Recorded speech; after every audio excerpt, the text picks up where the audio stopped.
terms of strategic partnerships is working with OpenAI, Anthropic, Google for their Gemini app, the Notebook, and bringing those tools and resources into our system. I also, a couple of things that I do, I lead our Future Summit, which we just wrapped up last week, which is essentially our AI digital education summit, where we bring in educators across our system around the teaching and learning focus, industry partners, tech solutionists, have experiential opportunities there, et cetera. So for example, we were going to launch a student AI film competition this year, but unfortunately we weren't able to get that off the ground due to some timing issues, but we are going to be integrating that into our festival or into our summit next year. Also, an esports gaming element as well, because similar to the work that I think you all are trying to accomplish, we recognize that there are numerous occupations in that industry sector where students could lean into and make a living wage, family sustaining wage, and build their career. So we're trying to be really forward thinking in our approach to the Future Summit. And then lastly, I work with all 8 of our workforce regions across this regional consortia across the state. So LARC is one of those 8. There's the Bay Area, there's North Far North, San Diego, et cetera. So there's a consortia across all the different 8 regions that drive all of our workforce and economic development work across the system. So very excited about the opportunity to learn more about the work that you all are doing and how we can build low to no cost opportunities. Kevin, I heard you loud and clear around the ROI on learners coming to colleges. And I think for us at the community colleges, we always say we're fully open access and we have the best value for dollar for any higher education institution. And we want to work closely with industry partners to make sure that the curriculum that our faculty is teaching, many of whom in sectors like this are straight from industry, are providing the skills and knowledge that learners need to get high wage jobs with minimal to low debt. So Great. Well, thanks for that overview, Don. How much do you think the folks that are assembled tomorrow understand your mission? And is there anything that we could do as a takeaway from tomorrow's meeting with them to help crystallize what they can do as one of the 8 regions, and within that region, bring the entertainment, AI, and workforce/apprenticeship best practices to I think there's a couple of through lines. One is really thinking from the K-12 into community colleges and into the workforce. There's also the different ways that learners can get sort of certified, right? So you can get a credential, certification, an associate degree, et cetera. We also are leaning into credit for prior learning. So if you have folks, for example, who've been working in the field for a number of years and have extensive experience, we want to be able to put them through a painless evaluation of that learning, and then give them credits that would accelerate their journey towards an associate degree, for example, or an industry defined certification.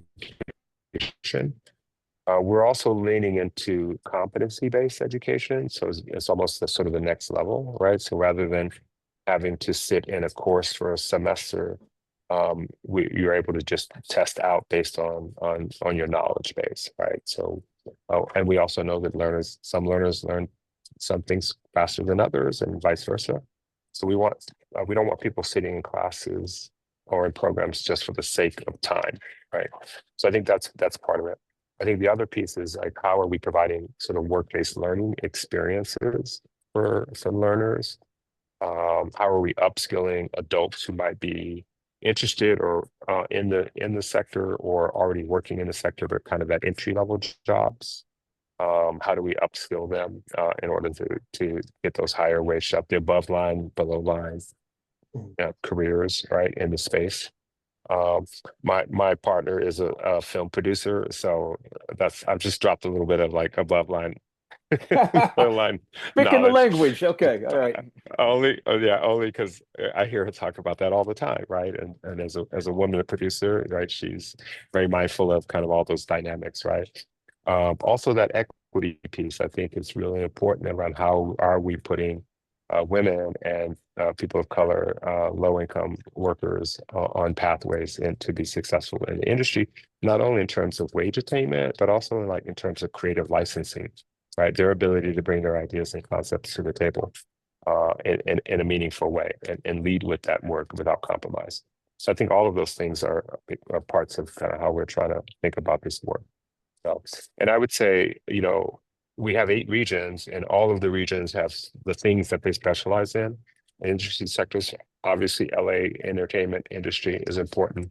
Um, but Vice Chancellor Tony Cordova, who I don't think is going to be at that meeting because we're all going to be at our Board of Governors meeting in Anaheim that day, but he's our system-wide Vice Chancellor around workforce and economic development. He works closely with Narnier on all those kinds of things specific to LA, but also kind of system-wide.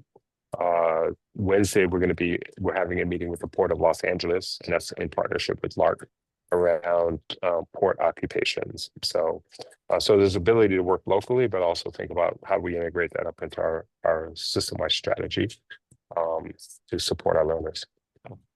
Got it. Got it. So I am, somebody's coming in. So the thing that I most want tomorrow as a takeaway is for us to be able to create some bridge between the region in Los Angeles and their entertainment division to consolidate some of the things that I don't think are integrated into actionable items to discuss, like how do we take AI, best practices of AI, best practices of apprenticeship, and best practices of anything that we can do to get people who are either employers or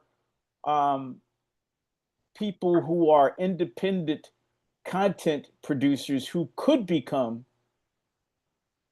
job hires. How do we get those people integrated into one thread of consciousness? And I'm in this world of thinking about systems integrations where things are not as though they should be. And it may be moving too quickly for some folks, but I believe we're working against each other if we're not working to figure out how these things can become conversations for people, especially employers who want to know that we have the best and most capable students and potential employees available. Is that something that Don, you believe could become something that could open people's minds to how to operate more as systems integrators as opposed to siloing things? I don't think people purposely silo, but just keeping things kind of compartmentalized. Yeah, I would say absolutely. One initiative that we're working on in Southern California is with the United Domestic Workers, right? And so the goal is to how do we work with the unions to bring their members into our colleges to upskill them, right? And put them on pathways to um, health careers and applications that might actually take them out of the union, right? But what it ends up doing is it ends up creating better opportunities for the individual, for the family, and for the community as a whole. And then we also provide those resources and supports for family members, right, who might then want to join the union because the union they then see that the union is providing these opportunities for their family members as well. So I think making sure that we are clear-eyed on who are all the potential partners that need to be at part of the conversation is an essential piece, right? And so in my role, again, with the strategic partnership piece, I'm always thinking about, okay, who are the industry partners out there, whether it's directly in the media and entertainment industry, or is it in high tech? Is it in big tech? Like we just signed an MOU with Adobe, right? And so they are very interested in leaning into our system and providing tech solutions for whatever challenges and problems or opportunities we bring to the table for them. I'm closely connected to the folks at Dolby. They have a very small footprint. Like they're not like we tried to do something system wide with them, and they're just very small. But and it's very sort of localized, primarily to the Bay region where their headquarters are. But how do we continue to engage with them in a way that if this is a system-wide or statewide approach, right? We have pockets of innovation, right? And partnerships that happen that no matter where you live, we can say, well, if you're in the Bay, here's an opportunity. If you're in the Inland Empire, here's an opportunity. And that all leads toward, right, the greater goal of providing these pathways into the sector. And it is, of course, philanthropic and other partners who might be willing and interested to come to the table. So, Okay. and I think but people are open to those conversations. They oftentimes just aren't clear on how to make the connections. Right. So, and that's my job. And I mean, just not me, but I'm not just the only one that does it, but it's a big part of my job is to make those connections. Well, with tomorrow's outcome in mind, I wanted to open it up for two of the people on the call today, if they have anything that they could lend to their point of view of how the industry is providing opportunities for themselves. We're hoping that they're showcasing their capabilities tomorrow. We're going to bring cinematic cameras. We're going to bring sound, lighting, and all those other things that we believe are the new skill sets and mindsets for people to start making a way for themselves where there's potentially opportunities for them to be part of a pipeline, but they're being more entrepreneurial about it. So I'll first start with Sonny. If you can, Sonny, introduce yourself to Don and talk about your point of view of where you are in your development and getting where you think you want to be in the industry, in the entertainment industry specifically. Got you. Don, nice to meet you. My name is Wyken Harris. I'm a mentor with the Dakar Foundation. I'm also a project manager and a grant acquisitionist. In regards to my current career working with Dakar and having access to all these amazing opportunities, for me, 7 years ago, after losing my father, I started my own creative agency. I did it with the knowledge and intention that I had an opportunity in my life to build creative tables that could empower me to employ local creatives, specifically my friends, in numerous different creative endeavors, whether it was like, hey, come capture my first musical act, or hey, I'm going to be hosting an event. I need event, videographers. For me, I really fell in love with the business of being a creative. Because for me, 9 times out of 10, all my friends were immensely talented, immensely driven, but had no vocational background, had no business knowledge. They didn't know what an LLC was. They didn't know that them being a business, their music equipment and stuff was tax deductible, all the incentives of being a business when it comes to being an artist. So for me, with my career, everything that I've gotten has been from the strength of my ability to generate real and genuine relationships with people, professional relationships with numerous different brands, businesses, and that's led me down a nonprofit path where I've utilized my skills to basically teach the people around me how to do the same thing. My career really, I think, hit its stride when I started teaching, because up to that point as a teacher, I was able to work with the who's who's. I've worked with Nike, I've worked with Adidas, I've been to Beyond Wonderland as a videographer and creative. So for me, it's like the heights of my success, I've already achieved them. But what got me even further was the ability to take all that success, all that knowledge, and then bestow it onto the next generation of leaders, thinkers, and creatives. And that's what I think with tomorrow we're here to present, is the fact that we're in a room with all these cameras, but rather than focusing on, making content for us that's going to make us look good, I want to, lend my skills and abilities to touch what you spoke on in regards to showcasing the fact that, there are opportunities for people that exist. And what we need to do is be coming together to, create pivotal moments for mentors to be mentors and be surrounded by mentees who are willing and able to learn a new set of skills and find a creative direction that they previously didn't think was possible. So I'll land my plane there, but that's ultimately what my goal is, working with the car and being of value tomorrow as well. Okay, great. And Kevin A., can you introduce yourself and hone in, Kevin, I think, on the one thing that our apprenticeship program has focused on as a skill set is editing, post-production.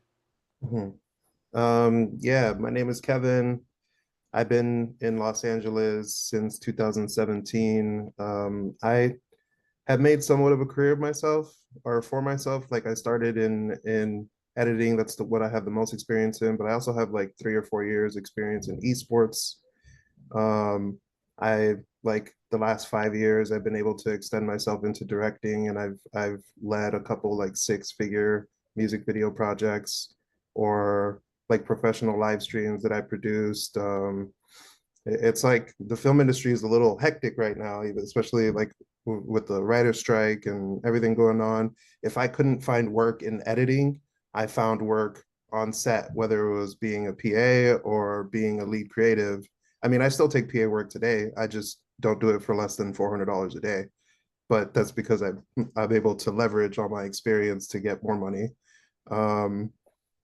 Like yeah, my experience in the film industry has been wild and a little bit like everywhere, but I moved here with the goal of just like being able to pay all my bills through creative work. And I feel like I've been doing that. Like I haven't had a regular job. Like my last regular job was McDonald's in 2014. Everything else I do is shooting content for people, shooting a commercial. Music videos are my biggest work because like I've worked with Bon Jovi, I've worked with like the Chainsmokers, Young Gravy.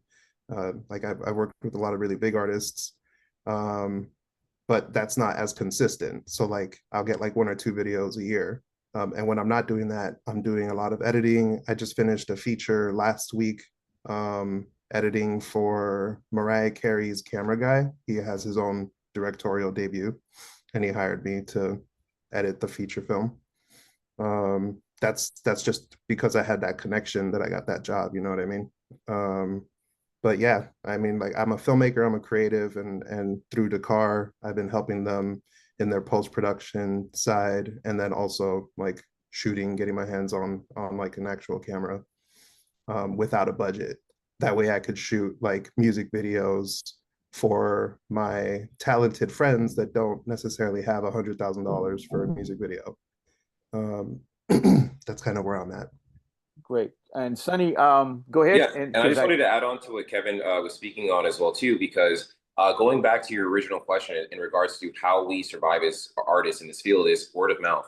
I think 10 times out of 10, any opportunity that has been bestowed upon me is word of mouth. And I think that's why opportunities like Tomorrow and apprenticeship programs like the Car Foundation are so important for young people, because without access to mentors, without access to the ability to network with CEOs, employers, people with, different backgrounds in different fields who just want to see young people be successful. I think that's really what the game changer is with this powerhouse of just connectivity. And I think that is what the through line is in regards to what I've learned and taken away the most from Dakar, is that it's really not about competition. It's about community. It's about being able to humble yourself, be in a room with people and understand that, hey, I may not be the best. I may not be the most talented, but that doesn't mean that I can't be the most educated. I can't be the most willing to learn. I can't be the most willing to be a part of something bigger than myself. And that to me as a young person, why Dakar and moments like these are so important, because at the end of the day, it's that connectivity through community and a unanimous culture that is understood without language. Art is universal, and that to me reflects any medium, whether it's photography, music, whatever. It's all universal. What we do is from the heart, and it's from the passion of being a creative. And I'll land my plane there. Okay, so Don, I know you got to get ready to hop on a plane. Well, yeah, but I mean, I just want to say, I mean, I'm good. I'm by my gate for now, but I mean, I love this. Kevin, and I mean, I just, all the things that you talked about is all about what we're trying to do, right? Like work-based learning experiences that lead to internships, that lead to apprenticeships, right? Entrepreneurship, teaching young people that they may have to go out and create their own business enterprise, and giving them the knowledge and skill sets on how to do that in a structured way. So you're not having to spend hours and hours. Well, now AI, you can just ask Claude and it'll give you the whole framework in like 10 seconds. But how do you build that social capital, right? That social network that is so necessary. So I really appreciate your stories and your journeys, and definitely see that is going to be the kind of stuff that folks tomorrow are going to want to hear, because those are the kinds of things that they're working on, and they're going to be needing some type of framework to figure out, like, how did you do it? How did you do it? What does that look like for learners that are looking to pursue similar kinds of careers without having to iterate on the fly, right? We can give them a roadmap for that. Right. So Well, thank you for Don, sharing. tomorrow, I think my proudest moments are ahead of me. We've just gotten 5 of our apprentices the kind of resources they need to stay in a program like an apprenticeship or a pre-apprenticeship program, which is not just the dollars, but they will be receiving dollars from the Workforce Innovation Opportunity Act. They also will be receiving wraparound services that will help them make sure they don't fall out of the program, including caseworkers. And in addition, they're going to get the kind of on-the-job training in new entertainment pipeline programs that traditionally have not been taught in community colleges or 4 universities. Everybody knows about podcasting, but they don't know about the engineering part of it, so that they can scale from a podcast to an actual broadcast, TV, radio, satellite, the whole bit. So our 5 people who are getting the whale dollars are also starting an additional broadcast engineering course that will give them $1,000 per month for 6 months, partnered by BMO Bank, who sponsored the whole program. So those partnerships are not just partnerships to help provide, quote unquote, the term partnership. These corporations can underwrite programs that allow people to not only get the exposure to new areas, new growth areas of employment, but BMO's doing it because these people are learning how to take BMO advertisements and PSAs and put them on air. So it's kind of being as innovative as your imagination will allow you to start to figuring out how to create pilots. And if there is still a chance to do something with an AI film festival, one of our partners has great relationships with some of the generative AI studios, the smaller ones. We'd still like to see if there's something that we could do to give people at least a challenge to see if they can put some of the energy into a challenge, and it becomes something that allows people statewide to be able to tinker with the tools. So that's one of the things I think we'd like to offer up, and we would manage it so that at the very least there would be expected outcomes. Yeah, it's definitely going to happen. Vanessa Christian is says instructed to make sure she stays very close to that project, and I lead the planning process for our future summit. So I've already instructed our team. We just finished on Friday. We're meeting on Thursday, and I've already mapped out what 2026 is going to look like, and that's going to be a central piece of that. So whether it's bringing on panelists, discussions, and then exhibit booths or activities real type, because we had Dreamscape Learn came, they set up a whole virtual reality classroom pods where people would come in and put the pods on and walk through, go through an ethnic studies lesson where they're sitting in a temple, Aztec temple, right? And so we're floating down the Colorado River. So we're trying to be very experiential in how we and what we offer to people who come to the summit, but also educational, and then build entertainment partnerships So Walter Parks was our closing keynote last year, 2024.